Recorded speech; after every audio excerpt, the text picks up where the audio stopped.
आज हम बात करेंगे साइंस की कि साइंस है क्या, इसकी ब्रांचेस क्या हैं और किस तरीके से रिसर्च की जाती है। तो आए आज डिस्कस करते हैं science. The word science is drive from the Latin word scientia means knowledge. Science जो लफ्ज़ है वो एक और लफ्ज़ से निकला है और वो लफ्ज़ है साइंटिया, और ये लैटिन वर्ड है और इसकी मीनिंग है नॉलेज। अब ये जो नॉलेज है ये किस तरीके से गेन की जाएगी। साइंस जो है उसकी लफ्ज़ी माना है नॉलेज, और अब देखते हैं कि ये नॉलेज किस तरीके गेन की जा सकती है। नॉलेज जो है ना दो तरीक़ों से गेन की जा सकती है, एक ऑब्जर्वेशन, दूसरा एक्सपेरिमेंट। अगर हम ऑब्जर्वेशन की बात करें तो कोई भी चीज़ हम जो नोटिस करते हैं उसको भी हम ऑब्जर्वेशन करते हैं, और कुछ ऑब्जर्वेशन और तरीक़ों से भी होती है। मिसाल के तौर पे जैसे मॉनिटरिंग और मेजरिंग डिवाइस होती है, वो भी जो डेटा रिकॉर्ड करती है तो वो भी ऑब्जर्वेशन होती है। उसकी सिंगल एंट्री को हम ऑब्जर्वेशन करते हैं। बाद दफ़ा जो रिसर्च होती है, कोई सर्वे होता है, उसकी एक सिंगल एंट्री जो रिकॉर्डेड को भी हम ऑब्जर्वेशन कहते हैं। और दूसरा तरीक़ाकार होता है नॉलेज गेन करने का, वो होता है एक्सपेरिमेंट से। किसी भी टॉपिक पे, किसी भी इशू पे हमें नॉलेज चाहिए तो हम थ्रू द एक्सपेरिमेंट भी जो है वो नॉलेज गेन कर सकते हैं।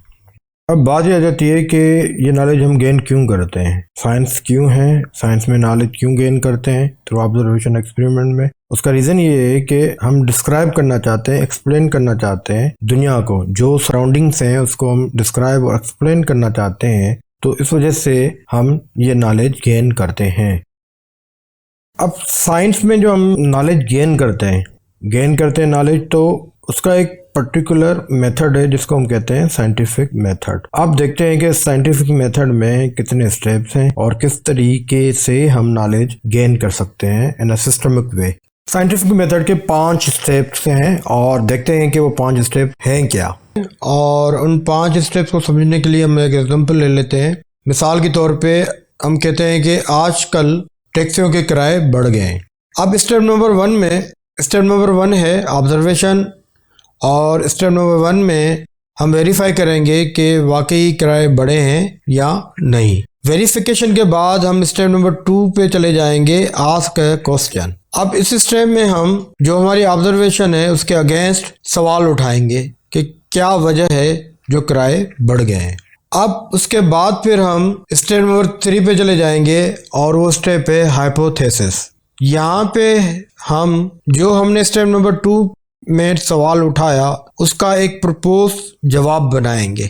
अब मिसाल के तौर पे हम कहते हैं कि किराए टैक्सियों के जो बढ़े हैं वो डॉलर के बढ़ने की वजह से बढ़े हैं, तो ये हमारा एक प्रपोज जवाब है अगेंस्ट जो हमने सवाल उठाया। अब इसको हम कहते हैं मफरूजा, हाइपोथेसिस। अब इस हाइपोथेसिस को वेरीफाई करने के लिए कि वाकई ये जो हाइपोथेसिस हम प्रपोज कर रहे हैं ये सही है या गलत है, इसको हम स्टेप नंबर 4 में जाके वेरीफाई करेंगे और वैलिडेट करेंगे। स्टेप नंबर 4 है एक्सपेरिमेंट।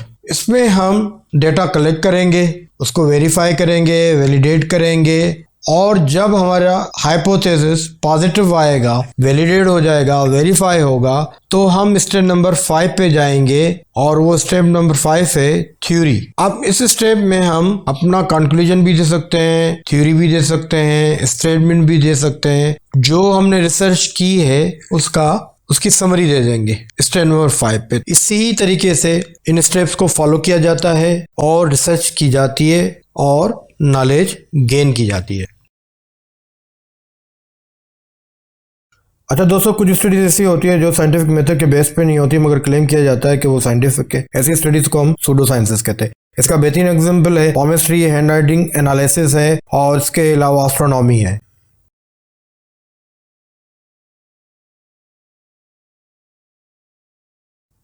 अगर साइंस की ब्रांचेस की बात करें तो मेजर ब्रांचेस 3 है इसकी, फॉर्मल साइंस है, नेचुरल साइंस है एंड सोशल साइंस है। अगर हम बात करें फॉर्मल साइंस की, तो फॉर्मल साइंस में हम फॉर्मल सिस्टम को स्टडी करते हैं, और फॉर्मल सिस्टम्स का जो बेस होता है वो रूल्स एंड लॉजिक पे होता है, और फॉर्मल सिस्टम में आपकी जो कंप्यूटर लैंग्वेजेस वगैरह भी आ जाती हैं। अब उसके बाद अगर हम बात करें नेचुरल साइंस की, तो ये इसमें हम स्टडी करते हैं नेचुरल वर्ल्ड की, और अगर हम बात करें सोशल साइंस की तो इसमें हम स्टडी करते हैं लोगों की, हिस्ट्री की, सोसाइटी की और कल्चर की। अब फार्मल साइंस की जैसे हमने बात की कि ये फार्मल सिस्टम्स की स्टडी होती है जो बेस होता है रूल्स एंड लॉजिक में। इसका एग्जांपल देख लेते हैं। जो ब्रांचेस में आ जाती है, मैथमेटिक्स है, स्टैटिस्टिक्स है, डेटा साइंस है, कंप्यूटर साइंस है, इंफॉर्मेशन साइंस है। इसके बाद अगर हम बात करते हैं सोशल साइंस की, पहले उसके एग्जाम्पल देख लेते हैं। उसमें एंथ्रोपोलॉजी है, पॉलिटिकल साइंस है, सोशोलॉजी है, ज्योग्राफी है, हिस्ट्री है। अब अगर हम बात करते हैं नेचुरल साइंस की, तो नेचुरल साइंस फिर फर्दर जो है ना डिवाइड हो जाती है प्योर साइंस में और अप्लाइड साइंस में। तो नेचुरल साइंस जो है ना वो फर्दर डिवाइड हो जाती है प्योर साइंस में, अप्लाइड साइंस में। और अगर प्योर साइंस को पहले देख लें तो हम कह सकते हैं कि is study of the research and theories. होता क्या है कि प्योर साइंस में हम स्टडी करते हैं जो वर्ल्ड की, तो उसका जो स्कोप होता है वो महदूद रिसर्च और थ्योरीज तक होता है। जबकि अप्लाइड साइंस की अगर बात करें तो उसमें हम नेचुरल वर्ल्ड की ही स्टडी करते हैं, मगर हम डेवलप करते हैं practical application on the basis of research and theories. Means के अप्लाइड साइंस में हम इनोवेशन का काम करते हैं और उसका जो बैकग्राउंड होता है, जो बेस होता है, वो प्योर साइंस के ऊपर डिपेंड होता है।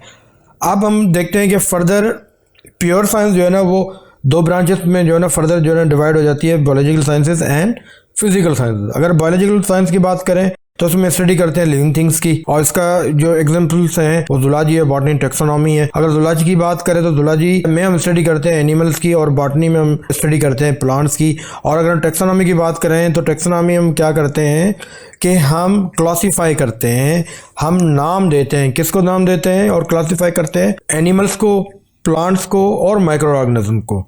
अब इसके बाद अगर हम देखें फिजिकल साइंसेस की बात करें तो इसमें हम स्टडी करते हैं नॉन लिविंग थिंग्स की। और अगर इसको कंपेयर करें बायोलॉजिकल साइंस के, उसमें लिविंग थिंग्स की स्टडी करते हैं, इसमें हम स्टडी करते हैं नॉन लिविंग थिंग्स की। इसके जो एग्जांपल्स हैं वो केमिस्ट्री है, फिजिक्स, अर्थ साइंसेज हैं। अगर केमिस्ट्री की बात करें तो केमिस्ट्री को अगर हम बात करें केमिस्ट्री की, तो केमिस्ट्री में हम मैटर की स्टडी करते हैं, मैटर की कंपोजिशन की, मैटर की प्रॉपर्टीज़ की, और जो चेंजेस आती है मैटर में उसकी स्टडीज़ करते हैं। अगर हम फिजिक्स की बात करें तो फिजिक्स में हम स्टडी करते हैं, मैटर की तो करते हैं मगर मैटर के साथ हम एनर्जी की भी स्टडी करते हैं। तो मैटर और एनर्जी इंटरेक्शन की स्टडी हम करते हैं फिजिक्स में, और सोल स्टडी जो होती है मैटर की वो हम करते हैं केमिस्ट्री में। अब इसके बाद अर्थ साइंस की हम बात करते हैं तो अर्थ साइंस में होता क्या है कि अर्थ साइंस में हम स्टडी करते हैं अर्थ की कंपोजिशन की, अर्थ में जो चेंजेस आती हैं उसकी स्टडी को हम करते हैं अर्थ साइंसेस। और इसमें जियोलॉजी भी आ जाती है, ओशनोग्राफी भी आ जाती है। इसके बाद अगर हम एग्जाम्पल देखते हैं अप्लाइड साइंस के, तो उसमें इंजीनियरिंग आ जाती है, मेडिसिन आ जाता है, इंफॉर्मेशन टेक्नोलॉजी। अब हम डिस्कस कर लेते हैं कि साइंटिस्ट है क्या। अब साइंटिस्ट जो है ना एक शख्स है जो क्या करता है, तजुर्बा करता है। किस पर्पस के लिए? सीखने के लिए। आइए देखते हैं कि डिफरेंट फील्ड में साइंटिस्ट को क्या कहा जाता है। मिसाल के तौर पे अगर एक साइंटिस्ट है जो कुछ सीखना चाहता है बॉटनी में तो उसको बोटानिस्ट कहेंगे, और अगर कोई साइंटिस्ट है जो बायोकेमिस्ट्री में वर्क करना चाहता है तो उसको बायोकेमिस्ट कहेंगे। इसी तरीके से अगर कोई साइंटिस्ट है जो सीखना चाहता है, जो रिसर्च करना चाहता है एस्ट्रोनॉमी में, उसको एस्ट्रोनॉमर कहेंगे। और इसी तरीके से जो जियोलॉजी करना चाहता है, लैंड पे रिसर्च करना है, उसको जियोलॉजिस्ट कहेंगे। और जो फिजिक्स फील्ड में काम करना चाहता है तो उसको कहेंगे फिजिक्स। और जो केमिस्ट्री सब्जेक्ट में काम करना चाहता है, मैटर पे प्योरली काम करना चाहता है, उसको हम कहेंगे केमिस्ट।